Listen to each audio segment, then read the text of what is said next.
Abra sua Bíblia em Gênesis capítulo 37. Gênesis capítulo 37. Eu preguei há pouco tempo sobre sonhos. E Deus, durante essa semana, me incomodou, de quarta-feira para cá, muito para continuar pregando sobre sonhos. Eu não entendi porquê, tendo em vista que há pouco tempo eu preguei sobre isso. Até usei essa passagem. Mas como a palavra de Deus ela se renova, Gênesis 37 se renova dia em dia. Ela é viva, ela não é estática, ela é dinâmica. É o livro mais vendido no mundo, apesar de tantos e tantos e tantos anos, tantos séculos e séculos de compilação para chegar no que nós temos hoje. Motivo de estudo e que nunca ninguém conseguiu comprovar nenhuma contradição nessa palavra maravilhosa. Bom, esse texto aí eu queria que você deixasse aberto, se possível, porque no decorrer da mensagem a gente vai ler alguns versículos. Tendo em vista que o texto é muito longo, nós vamos ganhar tempo não lendo todo o texto. Essa história, ela fala sobre José. José, toda vez que se fala em sonhos, não tem como deixar de falar em José. Mas só o iniciozinho para a gente acompanhar os 5 primeiros versículos. E Jacó habitou na terra das peregrinações de seu pai, na terra de Canaã. Estas são as gerações de Jacó, sendo José de 17 anos. Apacentava as ovelhas com seus irmãos. Estava este jovem com os filhos de Bila e com os filhos de Zilpa, mulheres de seu pai. E José, preste atenção, e José trazia uma má fama deles ao seu pai. E Israel, que é o mesmo Jacó, teve seu nome mudado para Israel, amava a José mais do que a todos os seus filhos, porque era filho da sua velhice, e fez-lhe uma túnica de várias cores. Vendo, pois, seus irmãos que seu pai amava mais do que a todos os seus irmãos, aborreceram-no e não podiam falar com ele pacificamente. Aí começa a falar sobre o sonho. Vamos ler só até o versículo 4. E se você puder manter a sua Bíblia aberta, a gente vai ler alguns outros versículos no decorrer da mensagem. Só nesse iniciozinho a gente já identificou, nós já identificamos algumas coisas que provocaram, vamos dizer assim, o ciúme e o desejo de prejudicar a José. Uma delas é que José, na linguagem atual, era fofoqueiro. Sim ou não? Era fofoqueiro. Os irmãos faziam alguma coisa, José vinha, trazia, diz o versículo, má fama, e falava mal dos irmãos para o pai. José era fofoqueiro. Precisava ser tratado, vocês concordam comigo? Precisava ser tratado. Às vezes nós precisamos ser tratados em áreas da nossa vida que às vezes a gente não sabe, mas Deus, no meio do tratamento, Ele nos mostra. Segunda coisa que a gente identifica aí, antes da gente recontar a história para aqueles que não a conhecem, Jacó tinha um problema. Ele dava mais amor para José do que para os outros filhos. Vê se está escrito no versículo 3. Israel amava a José mais do que a todos os outros filhos. Como comprovação disso, ele faz uma túnica, ele dá um presente para José na frente dos outros irmãos. E os outros irmãos veem que foi uma túnica diferente, especialmente tecida para José. Era diferente da dos outros irmãos. Demonstrando claramente esse amor especial que ele tinha por José. Deve um pai amar mais um filho do que os outros? Então a gente começa a identificar que o pai estava colaborando para o problema que estava dentro de José e que precisava ser tratado. No decorrer da história, agora a gente vai dar uma analisada bem rápida. No decorrer da história, José tem alguns sonhos. E é sobre sonhos que eu quero meditar. E José, no meio desses sonhos, ele começa a revelar. Eu falei semana passada, e eu já repeti uma vez, vou repetir pela segunda vez. O pastor não está ficando caduco. O pastor está repetindo para que você grave. Que soberbo é aquele que sabe. Vocês aprenderam? Sabe que é bom. Daniel aprendeu. Fala aí, Daniel. Esqueceu. Sabe que é bom, mas usa aquilo para oprimir o seu irmão. É bom, mas porque sabe que é bom, ele usa aquilo para humilhar aqueles que estão ao seu redor. O humilde é bom, sabe que é bom, mas usa aquilo para ajudar aqueles que estão ao seu redor. Falei isso semana passada, quem lembra? Amém? Só para a gente relembrar. Você acha que José se encaixa no quadro do soberbo? Ele era esperto. No decorrer da história, se você ler em casa, você vai ver que ele era habilidoso. E porque ele era habilidoso, ele teve alguns sonhos. E aí ele resolveu expor os seus sonhos. Claro que ele sabia que os irmãos iam ficar com raiva. Mas ele estava querendo dizer, através da revelação daqueles sonhos, que eu sou melhor do que vocês, um dia eu vou governar vocês. Foi a revelação do sonho. Ele revelou para os irmãos, quando ele revelou para o pai, junto com os irmãos, que ele disse que tinha visto o sol e a lua e 11 estrelas, se curvando diante dele, o pai o repreendeu. Mas repreendeu aquela repreensãozinha, né? Ô José, que negócio é esse? Não fala mais nesse assunto não, você vai me arrumar problema. Mas ficou por isso mesmo. Não o corrigiu, somente falou. Talvez tenha cometido o mesmo erro do que nós falamos semana passada de Eli, em não corrigir os filhos como deveria ser corrigido. Mas José, Deus tinha um plano na vida de José, salvar a sua família. Ele teve esses 2 sonhos, não falou mais nada. Os irmãos se iraram, ficaram com muita raiva por tudo aquilo que se juntava, a soberba de José, a fofoca que José fazia dos irmãos para o pai, levava a má fama deles para o pai, junto com o pai, que demonstrar claramente mais amor por José do que pelos outros irmãos. Tudo aquilo levou eles a conspirarem contra José. José, então, lá no versículo 11, se você está com a sua Bíblia aberta aí, olha o que diz aí. Versículo 11. Seus irmãos, pois, o invejavam. Seu pai, porém, guardava este negócio no coração. O pai sabia que tinha uma revelação de Deus naquele sonho, mas ficou quieto. Guardou aquilo no coração. Os irmãos tinham inveja dele por tudo aquilo que acontecia, mas ele provocou. Os irmãos então armaram matá-lo, tiraram a vida dele. Não tiveram coragem para fazer isso, o venderam para o Egito. Israel, com sua família, no caso Jacó, aqui com o nome de Israel, morava na terra de Canaã, que era a terra na qual Deus preparou para Abraão e disse: Abraão, vou te dar essa terra e a sua descendência, você vai ser uma grande nação, eu estou te prometendo isso, e eu vou cumprir. Eles já estavam na terra da promessa. Eles não tinham que ir para outra terra, ali já era a terra que Deus tinha prometido para eles. Só que José, vendido para os egípcios, foi parar na casa de Potifar.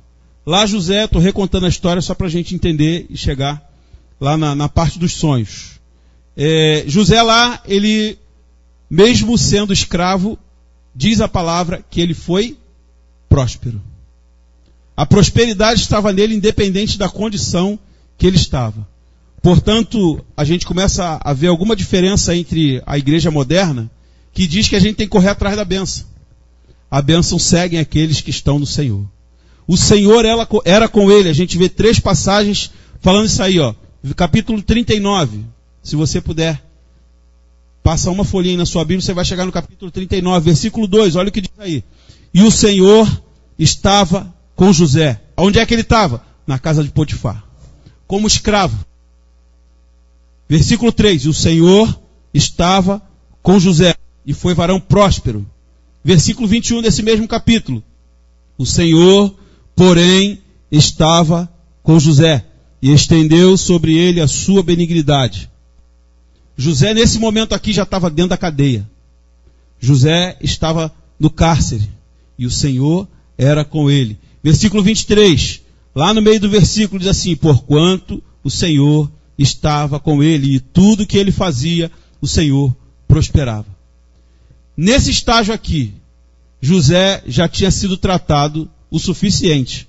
E eu diria que aquela soberba já estava sendo deixada de lado. Aquela fofoca, a Bíblia não diz, mas a gente pode conjecturar sim aí nesse ponto, que ele lá no calabouço, lá na prisão, ele refletiu. E ele viu o quanto no seu trajeto de vida ele errou. Reflexão que muitos de nós temos que fazer às vezes e que normalmente fugimos dela.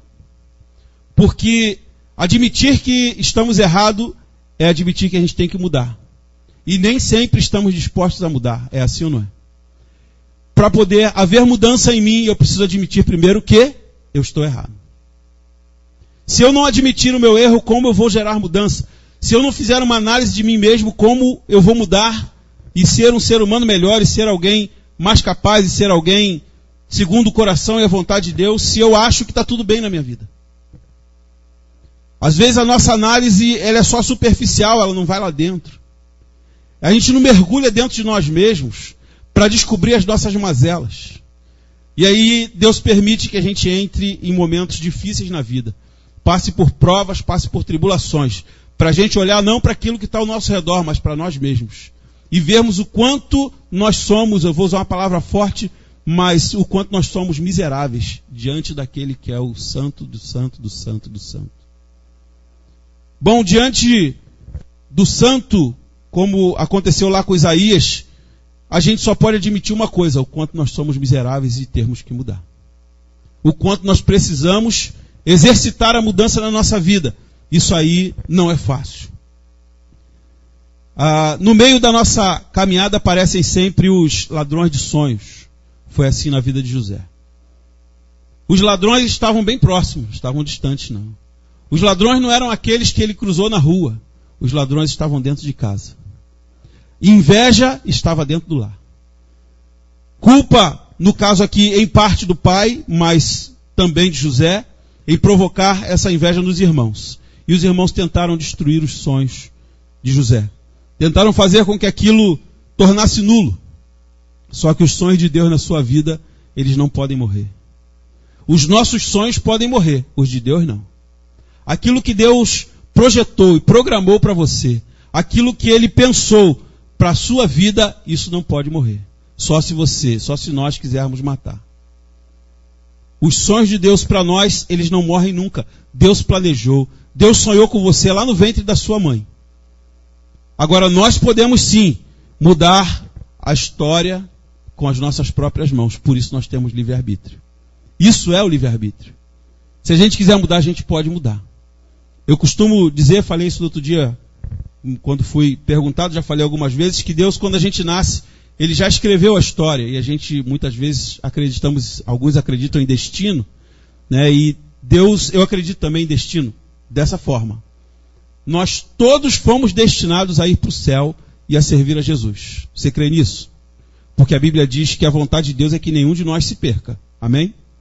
Se a vontade de Deus é que nenhum dos seus pequeninos se perca, portanto, Ele nos programou para ir para o céu. Ele sonhou conosco para irmos para o céu. Ele escreveu o nosso destino. O Sidney vai nascer em um lar assim, filho da irmã fulana, vai crescer, e ele vai estudar a palavra, e ele vai ser um pastor, e ele, aos 99 anos, vai morrer e vai morar no céu. 99 tá bom, né? Dá para quebrar um galho, né? 100? Não, 99 tá bom.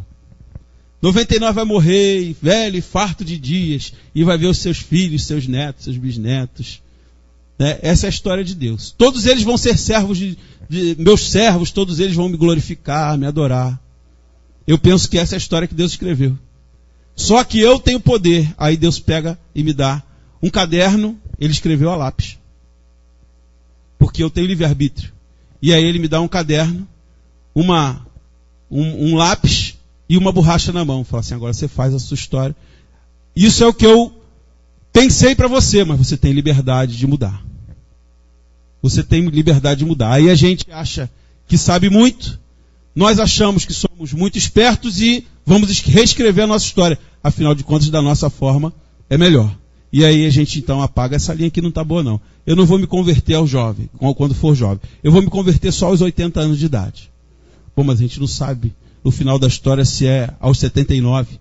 E a gente deixa para se converter aos 80 e perde a oportunidade. E aí a gente vai reescrevendo da nossa maneira.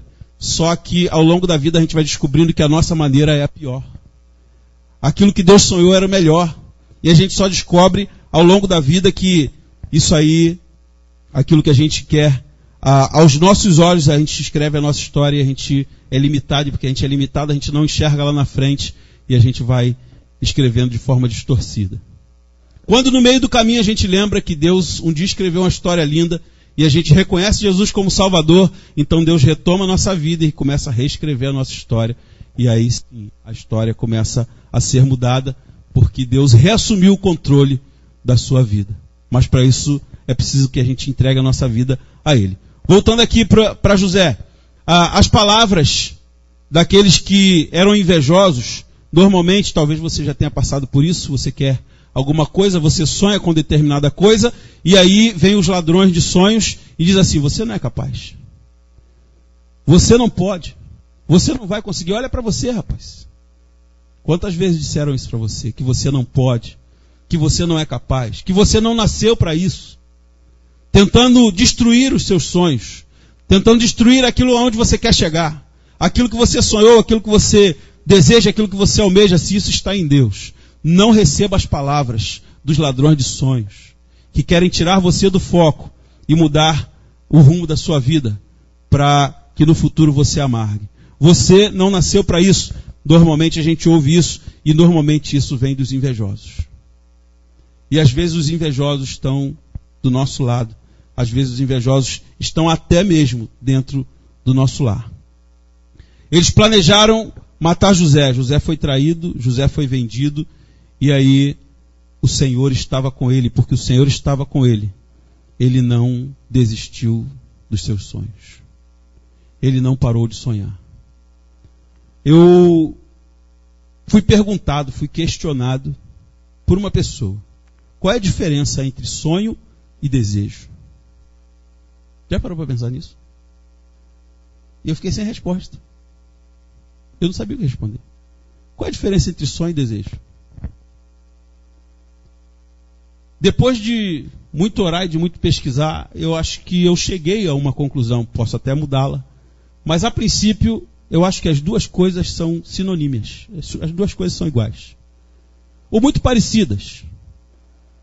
Você tem sonhos na vida? Comece a pensar, quais os sonhos que você tem? Eu tenho sonho de me formar, eu tenho sonho de me casar, eu tenho sonho de ter filhos, eu tenho sonho de... Cada um tem sonhos. Desejo, seria a mesma coisa? Eu tenho desejo de casar, eu tenho desejo de ter filhos, eu tenho desejo de me formar. Seriam coisas similares? Eu acho que sim. Eu acho que seriam parecidas. Quem concorda comigo que são coisas similares? Quem não concorda? Tem gente que não concorda e nem não concorda, muito pelo contrário. Bom, mas se são sinônimas ou não, não é a questão. A questão é, qual é a minha atitude diante do sonho e diante do desejo? Aí sim a gente pode pensar um pouco melhor. Pode falar. É a atitude que eu tenho diante da situação. As palavras podem ser parecidas. Na forma de eu me expressar, na forma de dizer, eu desejo um carro. Eu sonho ter um carro. É parecido. Agora, o que eu faço para ter esse carro faz toda a diferença. Aí é que está a questão. Mover-se do lugar em direção a. Isso torna o desejo ou o sonho realidade. Quantos sonham em ter uma boa casa? O que você está fazendo para ter uma boa casa? Quantos sonham em ter um bom emprego? O que você está fazendo para ter um bom emprego? Está estudando? Eu sonho em me formar, mas não vai na escola. Como é que vai se formar? Não tem como. É preciso caminhar em direção a para a realização do sonho ou do desejo, como você entender melhor. É preciso sair do lugar, é preciso se movimentar para que a gente alcance, para que a gente realize. É preciso nunca parar de sonhar. José passou por algumas situações. O Senhor estava com José no sofrimento. Ele passou por sofrimento. Você passa por sofrimento? Ou só eu? Só eu, né? Você não. Sofrimento não alcança você, só a mim. Sofrimento alcança todos nós. Basta estar vivo. O sol nasce sobre justos e injustos, mas o dia mau também chega na vida do justo e do injusto. Chegou na vida de José. Ainda que tenha sido para um tratamento dele. E às vezes o dia mau chega na nossa vida para que a gente seja tratado. Tratado das nossas mazelas, das nossas misérias espirituais, daquilo que nós somos lá dentro, não aquilo que nós mostramos na igreja. Não aquilo que nós mostramos quando a gente se arruma para vir para o culto, de domingo ou de quarta-feira que seja. Mas aquilo que nós somos. Às vezes as tribulações, elas nos alcançam para nos tratar. Tratar lá dentro daquilo que ninguém sabe, só Deus e nós mesmos. De coisas que às vezes até mesmo nós não sabemos, porque vivemos fugindo de nós o tempo inteiro. Como eu preguei sobre esse próprio personagem, pai de José, que Jacó teve que um dia se encontrar com ele mesmo para poder resolver-se, vamos dizer assim. No sofrimento, o Senhor era com José e ele foi caluniado lá pela mulher de Potifar. Capítulo 39, versículo 12. Versículo 11. E sucedeu um certo dia que veio à casa para fazer o seu serviço, e ele estava como escravo na casa de Potifar. Potifar prosperava porque José, o Espírito do Senhor era com José, mesmo ele estando como escravo lá, mesmo estando como servo, o Senhor fazia o seu Senhor prosperar. E ela, versículo 12, e ela lhe pegou pela sua veste, dizendo, deita-te comigo. E ele deixou a sua veste na mão dela e fugiu, e saiu para fora. E aconteceu que, vendo ela que deixava a sua veste em sua mão, e fugira para fora, chamou os homens de sua casa, e falou-lhes, dizendo, vede, trouxe-nos o varão hebreu para escarnecer de nós. Entrou ele até mim para deitar-se comigo, e eu gritei com grande voz. Aconteceu que, ouvindo ele que eu levantava a minha voz e gritava, deixou a sua veste comigo e fugiu e saiu para fora. É verdade o que ela falou? Mentira. Como a gente costuma dizer, uma mentira deslavada. Por causa disso, Potifar pegou José e lançou na prisão. Já aconteceu com você, de você falar a verdade e ser punido por causa disso? Já aconteceu com você, de você não se render diante do pecado e ser punido por causa disso? Comigo já. Com José também. E com tantos outros personagens da Bíblia também. José estava certo, íntegro e correto diante de Deus e diante dos homens também. Ele não foi infiel com seu senhor, com seu dono, Potifar. E mesmo assim ele foi lançado na prisão. Talvez eu e você no lugar de José, Senhor, brincadeira, hein? Que vacilo. Fui fiel contigo, onde eu vim parar? Vim parar na prisão. Porque não se dobrou diante de situações que poderiam até beneficiá-lo. Por que não? Ele ia ficar bem com a mulher do dono. Ia resolver os problemas materiais dela, sexuais. Mas ele ia perder a bênção de Deus. Ele, pela fidelidade, foi parar no cárcere. Mas, diz a Bíblia, nós lemos, o Senhor era com ele. Às vezes o caminho para subirmos é lá embaixo. O caminho para subirmos é descermos. Aliás, o cristão ele tem essas coisas que a Bíblia diz antagônicas, né? Para a gente subir tem que descer. E se a gente sobe, Deus nos abate. É assim ou não é que a Bíblia diz? José desceu um pouco mais. Ali, vamos dizer, era o fundo do poço. Talvez você tenha chegado ao fundo do poço. E talvez você tenha chegado ao fundo do poço porque foi fiel a Deus. E fica com o sentimento de que pela sua fidelidade a Deus, você foi punido. Deus esqueceu de você. Não, meu irmão, Deus não esqueceu de você. Se foi permitido que você fosse para esse lugar de prisão, você está entendendo? Diga amém ou não amém? Amém. Se Deus permitiu que você tenha ido para esse lugar de prisão por ter sido fiel ao Senhor, de lá Deus vai te exaltar. Desse lugar onde você se encontra, Deus vai te tirar de lá. E quando Ele te tirar de lá, é para te colocar e os homens verem o como Ele é contigo na tua vida. Muitos vão olhar para você e vão dizer, mas como pode? Lá atrás, nós lançamos palavras e ele não seria nada, ela não seria nada. Bom, mas essas são palavras de homens, não de Deus. Os sonhos de Deus não morreram na tua vida. Os sonhos de Deus continuam vivos na tua vida. E ainda que você tenha, por fidelidade ao Senhor, descido um pouco mais, ido para o fundo do poço, de lá Deus está te olhando, e de lá Ele vai te tirar. E num dia Deus pode mudar a tua história. assim como mudou a vida de José. Deus falou isso comigo um dia de forma tremenda. Eu chorei muito, irmãos. Muito, muito, muito. Que num dia Deus podia mudar. José ele acordou prisioneiro e foi dormir governador do Egito. Você tem noção do que é isso? Assim, ó, como diz um cântico, numa virada só. Deus mudou tudo. O camarada foi dormir num dia, depois de 7 anos aproximadamente, que ele estava ali.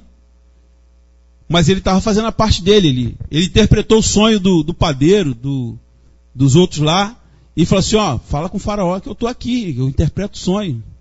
Deus me deu esse talento, Deus me deu esse dom, Deus me deu essa unção. E eles saíram de lá e esqueceram, não falaram nada. Ele estava tentando fazer a parte dele, mas na cadeia ele não podia fazer muita coisa. Mas lá o Senhor era com ele. E o carcereiro nem se preocupava, porque ele cuidava de tudo. Ainda que no lugar de dificuldades, ainda que no lugar de sofrimento, ainda que no lugar abatido, humilhado pelos homens, ele não se dobrou diante das dificuldades, ele continuou crendo. Eu sei que o meu Redentor vive. Eu sei que ele vai me tirar daqui. Ele continuou confiando. Você não vê ele blasfemando, vê? Vamos conjecturar um pouquinho. Talvez ele esteja lá na prisão pensando assim, não, eu estou aqui porque eu mereço. Eu sei que Deus precisava me tratar. Eu sei que Deus precisava tirar de lá de dentro de mim aquela soberbazinha, ainda que fosse uma pontinha, para poder fazer a obra na minha vida. Eu sei que Deus precisava tirar de mim a maledicência, que eu chegava lá para o meu pai e falava mal dos meus irmãos. Deus precisava me tratar. Lá, eu creio que ele reconheceu. E depois que ele estava pronto, aí Deus falou assim, agora você está pronto para receber a vitória. Porque muitas vitórias na nossa vida a gente não recebe porque a gente não está pronto, irmãos. Sabe por que a bênção pode virar maldição na nossa vida? Deus dá. E aí, porque a gente não sabe usar, a gente põe fora. E aquilo que deveria ser bênção, para a gente desfrutar, vira maldição, nos afasta do caminho do Senhor, nos afasta da presença dEle. É assim ou não é? É assim. Já aconteceu isso comigo. E eu aprendi bastante a lição, assim como José. Por isso que fala muito ao meu coração essa mensagem. José era escravo, mas Deus o fazia prosperar. A bênção do Senhor estava com ele. A bênção do Senhor está contigo aonde quer que você esteja. Na prisão, Deus fez José prosperar. A graça de Deus era com ele, diz o versículo. O Senhor é contigo, e se o Senhor é contigo, Deus move céus e terra a teu favor. Você crê nisso? Deus muda tudo que tiver que mudar. Deus faz o faraó ter um sonho que ele não entende. E aí alguém lembra, tem José lá, traz ele. E aí coloca José diante do homem mais poderoso do mundo de então, que era o governador do Egito. Faraó. E ali Deus exalta ele. José acorda prisioneiro e vai dormir com um anel no dedo, governando sobre todo o Egito. Isso só Deus pode fazer, meu irmão. Deus pode fazer isso na tua vida sem dúvida nenhuma. Você crê nisso? Mas para isso é preciso a gente não ficar parado, mover-se do nosso local, mover-se da nossa área de conforto e caminhar em direção a realizar aquilo que você sonhou, aquilo que você deseja. No capítulo 41, versículo 52, olha o que Deus diz aí. De Gênesis ainda, capítulo 41, versículo 52. No finalzinho do versículo, a parte B diz assim: Deus me fez crescer na terra da minha aflição. Deus me fez crescer na terra da minha aflição. Vamos repetir? Deus me fez crescer, vocês. Então vamos bonitinho agora. Eu falo, vocês repetem. Deus me fez crescer na terra da minha aflição. Aflição e dores fazem parte da vida, irmãos. Esse evangelho que tem sido pregado, dizendo que tudo é vitória o tempo inteiro, isso é mentira. Opa, você está dizendo que as igrejas estão pregando mentira? Entenda como você quiser. Eu estou dizendo que a Bíblia diz que isso é mentira. Que a vitória ela não vem todo dia. Que tem o dia que a vitória vem, mas a vida também tem noites. A Bíblia diz sim que a noite não dura para sempre, porque depois da noite vem o amanhecer.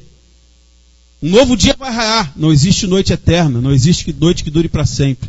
A não ser depois que a pessoa passa dessa vida sem Jesus, aí sim a noite é eterna. Mas enquanto estivermos aqui, a noite tem um momento, tem um tempo, E esse tempo pode ser para tratar a mim e a você. Tratar as nossas mazelas, as nossas misérias espirituais, emocionais e sentimentais. Para que a gente saia dela fortalecido e Deus possa dizer assim: agora aqui é a sua bênção. José não murmurou nesse momento da adversidade. Ele soube compreender que ele precisava passar por aquilo ali. Ele precisava passar pela dor. As dores fazem parte da vida. Você já me ouviu falar aqui, mas eu repito mais uma vez, que as dores, nem toda dor é para o mal. O problema é que a gente não está acostumado, a gente acha que toda dor é ruim. Não é verdade? Quando você fala em dor, você pensa que é mal ou bem? Mal. Agora pensa, eu já falei e vou repetir. A mãe que vai gerar à luz a um filho, ela sente dor? A dor de parto dizem que é uma das piores dores que o ser humano pode sentir. Do parto normal, não é assim? As mulheres que já o tiveram podem dizer isso com propriedade. Eu não. Mas as mulheres que sabem disso, a maior dor que a mulher pode sentir gera o quê? O melhor bem que uma mulher pode ter, que é um filho. A maior dor produz o maior bem. Parece antagônico, mas não é. Deus permite que a gente passe por grandes dores, porque Ele tem grandes vitórias para nos dar. Você crê nisso? Se você está passando por uma dor grande, é porque existe uma vitória grande para vir sobre a tua vida, meu irmão. Diz para esse irmão que está aí do seu lado: meu irmão, espera que a vitória está a caminho. Ih, mas foi muito fraco. Fala mais bonitinho para ele, que é para ele acreditar que a vitória está a caminho mesmo. Deus tem tudo para você, não pare de sonhar. Os sonhos não podem morrer, irmãos. Mas é preciso se mover do lugar e ir em direção ao sonho. Deus quer te fazer crescer na terra da sua aflição. A gente pensa que a gente precisa estar num lugar seguro, confortável, para que as bênçãos de Deus venham. Não. Ezequiel profetizou no meio do vale de ossos secos. Deus levou ele para onde? Para o meio do vale. O que tinha no vale? Só morte. Deus podia ter colocado Ezequiel no monte. Ezequiel, agora olha lá, aquele vale que está lá embaixo. Agora profetiza. Não podia ter feito isso? Não, mas ele pegou Ezequiel e levou para o meio do vale. No meio do problema. No meio de tudo aquilo que não prestava. E lá ele diz: agora você profetiza, porque desse lugar vai ser gerado vida. Ainda que o lugar que Deus tenha permitido que você esteja seja um lugar de morte, que você aparentemente não crer mais, não consegue enxergar ao seu redor vida, sobre a palavra de Deus você pode profetizar, abrir a sua boca, que Deus vai gerar vida. Porque é no meio do deserto que Deus faz os milagres acontecerem. É no meio do deserto, das aflições da vida, que a gente compreende o mistério e o poder de Deus, é que Deus nos sustenta. É lá que a gente pensa que acabou tudo, não tem água no meio do deserto. Não, o Moisés, faz o seguinte, vai ali naquela rocha, porque vai sair água daquela rocha. Mas Senhor, não pode sair água da rocha. Eu estou mandando, Moisés, vai lá. E a água jorra da rocha. Mas não tem como plantar para colher. Fique tranquilo, o pão vai cair do céu para vocês se alimentarem. O sobrenatural de Deus acontece na nossa vida, no meio dos desertos que a gente passa. Nos desertos da vida, a gente vê o sobrenatural de Deus. E se Deus disser que não, Deus é Deus. Ele sabe de todas as coisas. Às vezes a gente não compreende o não de Deus. Naquele momento que José foi fiel, não se deitou com a mulher do seu patrão, do seu senhor. Ele foi fiel. Imagina a crise que vem na mente do ser humano. Vamos agora pensar no ser humano, José. Poxa, Senhor, eu fui fiel e o Senhor não me honrou. E às vezes a gente pensa exatamente a mesma coisa, aí começa a blasfemar contra Deus. E se afasta da presença de Deus, ou se afasta da casa de Deus, porque a gente não teve as nossas expectativas correspondidas. Tinha que ser da forma que eu estava esperando, não da forma que Deus queria. Só que a forma de Deus fazer não é a forma que nós fazemos, ou que nós pensamos. A palavra de Deus diz que os caminhos de Deus são mais altos que os nossos caminhos. A visão de Deus é mais alta do que a nossa visão. A gente não consegue compreender. Deus quer o melhor para mim e para você. Na aflição, nas dores, na provação, na adversidade, a gente não pode parar de sonhar. É preciso saber onde chegar, senão a gente não chega a lugar nenhum.